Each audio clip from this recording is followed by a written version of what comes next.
প্রিয় শিক্ষার্থী, অনলাইন ক্লাসে তোমাদেরকে স্বাগতম। সপ্তম শ্রেণীর ছাত্রীরা, তোমরা তোমাদের বাংলাদেশ ও বিশ্ব পরিচয় বইটি হাতে নাও। চতুর্থ অধ্যায়টি বের করো। দেখো, পৃষ্ঠা নাম্বার দেওয়া আছে, পৃষ্ঠা 37। আশা করি তোমরা ইতিমধ্যে বইটি হাতে নিয়েছো এবং পৃষ্ঠা বের করেছো। আজকে আমরা আমাদের চতুর্থ অধ্যায় বাংলাদেশের অর্থনীতি থেকে পড়ব পার্ট 2, বাংলাদেশের শিল্প। তাহলে আমরা বাংলাদেশের শিল্প সম্পর্কে একটু জানবো, যে বাংলাদেশ আসলে কৃষি প্রধান দেশ হলেও কিছু কিছু শিল্প কারখানা কি গড়ে উঠেছে। এর মধ্যে পাট, সুতা ও কাপড়ের কলই ছিল কি প্রধান। আর পাকিস্তান সৃষ্টির পর পূর্ব বাংলার নারায়ণগঞ্জে প্রতিষ্ঠিত হয় পৃথিবীর সর্ববৃহৎ পাটকল আদমজী জুট মিলস। পাকিস্তানি আমলে শিল্প বা কলকারখানার প্রতিষ্ঠার ক্ষেত্রে এই অঞ্চলটি শাসকদের বৈষম্য বা বঞ্চনার শিকার হয়। তোমরা নিশ্চয়ই বইটি হাতে নিয়েছো। দেখো, আমি বই থেকে পড়ছি, তোমরা একটু খেয়াল করো। 1971 সালে স্বাধীনতার পর বাংলাদেশের বিভিন্ন স্থানে নতুন নতুন শিল্প কারখানা গড়ে উঠতে শুরু করে। একসময় আমাদের দেশের পাট শিল্প ছিল প্রধান। সেই সঙ্গে এখন কি কি আছে দেখো, যে চা, চিনি, সিমেন্ট, সার, চামড়া, রেল ও ইঞ্জিনিয়ারিং কারখানাও কি বাংলাদেশে গড়ে উঠেছে। তারপর দেখো, এই যে শিল্প প্রতিষ্ঠানগুলো, এগুলো আমাদের মূলধন, উৎপাদন এবং কর্মীর সংখ্যার ভিত্তিতে কি কয়েকটি ভাগে ভাগ করা হয়েছে। তোমরা খেয়াল করো, আমি বোর্ডে লিখেছি কয়েকটি বাংলাদেশ শিল্পগুলোকে যে ভাগে ভাগ করা হয়েছে, আমি ওগুলো লিখেছি। দেখো, বৃহৎ শিল্প, মাঝারি শিল্প, ক্ষুদ্র শিল্প, কুটির শিল্প। সাধারণত বৃহৎ শিল্প বলতে এই যে পাট, বস্ত্র, চিনি, সিমেন্ট, সার, রেল, ইঞ্জিনিয়ারিং ইত্যাদি, বিদ্যুৎ ইত্যাদি শিল্পগুলাই কি বৃহৎ শিল্প। বৃহৎ শিল্প সাধারণত প্রচুর মূলধন, দক্ষ শ্রমিক ও কারিগরি প্রকৌশলী বিশেষজ্ঞ ব্যবস্থাপকের প্রয়োজন হয় এবং দেশের চাহিদা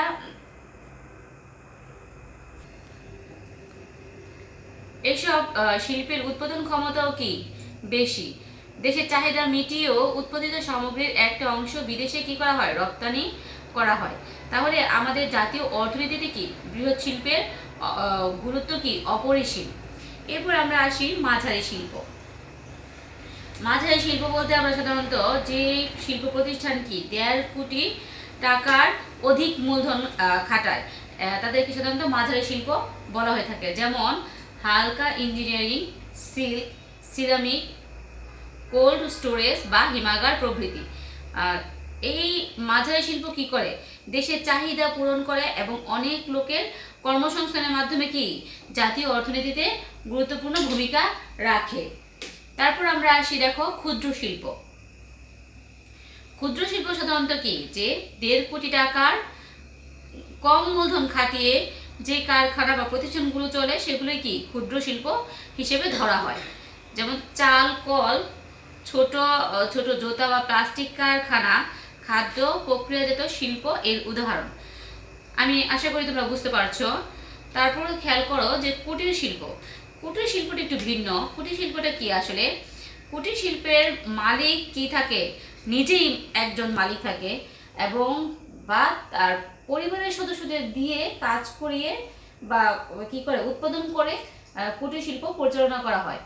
আমাদের দেশে তাঁত বস্ত্র, মাটির তৈরি জিনিসপত্র, বাঁশ, বেত ও কাঠের কাজ, শাড়ি বা মিষ্টির প্যাকেট, আগরবাতি ইত্যাদি কুটির শিল্পের কয়েকটি উদাহরণ। বাংলাদেশের মতো বৃহৎ জনসংখ্যা ও শিল্পে অনগ্রসর একটি দেশে অসংখ্য কর্মসংস্থান ও স্বনির্ভরতা অর্জনের সুযোগ করে দিয়ে কুটির শিল্প জাতীয় অর্থনীতিতে মূল্যবান অবদান রাখছে। যদিও পরিবার ভিত্তিক, তবু কি করছে কুটির শিল্প, কি করছে, অনেক লোকের কর্মসংস্থানের সুযোগ হচ্ছে এবং মানুষ কি স্বনির্ভর হচ্ছে। এতে কি জাতীয় অর্থনীতিতে এভাবে জাতীয় অর্থনীতিতে অবদান রাখছে। এরপর দেখো, আমরা আমাদের কয়েকটি শিল্প সম্পর্কে জানলাম। এখন আমরা দেখব যে বাংলাদেশের অর্থনীতিতে শিল্পের অবদান। এই যে আমরা শিল্পগুলো সম্পর্কে জানলাম, তারা অর্থনীতিতে কেমন অবদান রাখে বা কিভাবে অবদান রাখে তা আমরা জানতে পারবো। দেখো, একটু বইয়ে খেয়াল করো, বাংলাদেশের অর্থনীতিতে শিল্পের অবদান। নগরের বিস্তার ও মানুষের জীবনমান বৃদ্ধির ফলে পৃথিবীর অন্য দেশের মতো বাংলাদেশেও শিল্পের ভূমিকা ক্রমে গুরুত্বপূর্ণ হয়ে উঠছে। খাদ্য, বস্ত্র, ঔষধের মতো জিনিসগুলো তো বটেই, জ্বালানি, বিদ্যুৎ, গৃহ নির্মাণ সামগ্রী ছাড়া আমাদের জীবন আজ অচল। আর এগুলো আমরা যে কোনো না কোনো শিল্প থেকেই পেয়ে থাকি। কৃষির পর দেশের বিরাট সংখ্যক মানুষের জীবিকার সংস্থানই হচ্ছে এই শিল্প খাত থেকে।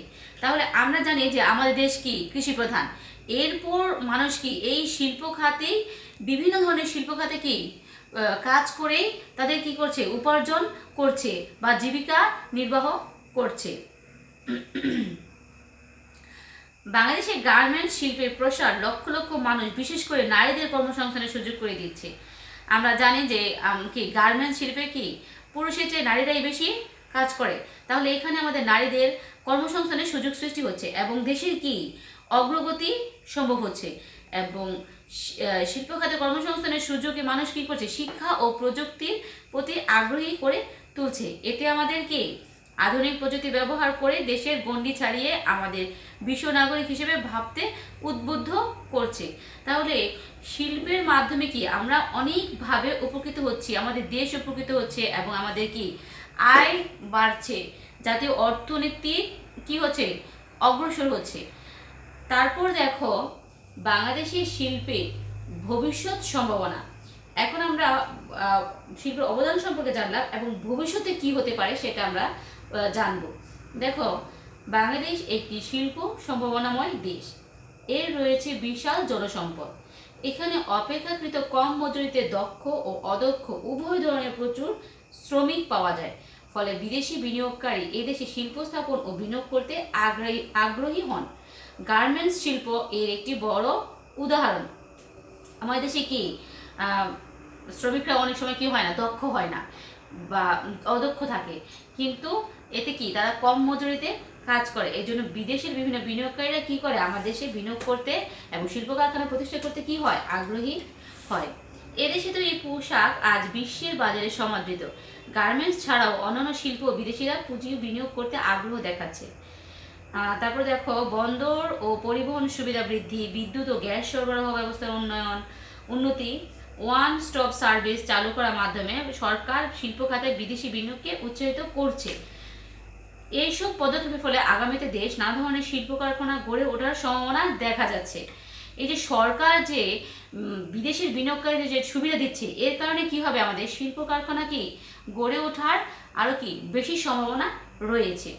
এবং ইদানিং বিদেশে কর্মরত বাংলাদেশিদেরও অনেক তাদের অর্জিত অর্থ দেশে শিল্প প্রতিষ্ঠায় বিনিয়োগ করতে আগ্রহ দেখাচ্ছেন। যারা বাংলাদেশের নাগরিক বিদেশে কাজ করছে তারাও কি করছে, তাদের অর্জিত অর্থ দেখিয়ে শিল্প প্রতিষ্ঠায় কি করছে বা শিল্পে বিনিয়োগ করতে কি করছে, আগ্রহ প্রকাশ করছে। এতে কি হচ্ছে, আমাদের বাংলাদেশ শিল্প সমৃদ্ধ মধ্য আয়ের দেশ হওয়ার সম্ভাবনা ক্রমে উজ্জ্বল হয়ে উঠছে। তার মানে কি বাংলাদেশ শিল্পে সমৃদ্ধ হওয়ার মাধ্যমে কি মধ্যম আয়ের দেশে পরিণত হবে এবং আমাদের দারিদ্র হ্রাস ও বেকার সমস্যার সমাধান তো হবেই। তাছাড়া কি মানুষের আর্থিক অবস্থার উন্নতি এবং জাতীয় অর্থনীতিও কি হবে, শক্তিশালী হবে। আশা করি তোমরা বুঝতে পেরেছ যে আমাদের পার্ট 2 বাংলাদেশের শিল্প। প্রথমে আমরা শিল্প সম্পর্কে জেনেছি, এরপর শিল্পের মধ্যে ছিল কি বৃহৎ শিল্প, মাঝারি শিল্প, ক্ষুদ্র শিল্প, কুটির শিল্প, আর এরপর আমরা অবদান এবং ভবিষ্যৎ সম্ভাবনা সম্পর্কে জানতে পেরেছি। আশা করি তোমরা বুঝতে পেরেছ। সবাই পার্ট 2টা ভালো করে পড়বে এবং তোমাদের অ্যাসাইনমেন্টের জন্য ভালো করে প্রস্তুতি নেবে। সবাই ভালো থাকবে, সুস্থ থাকবে।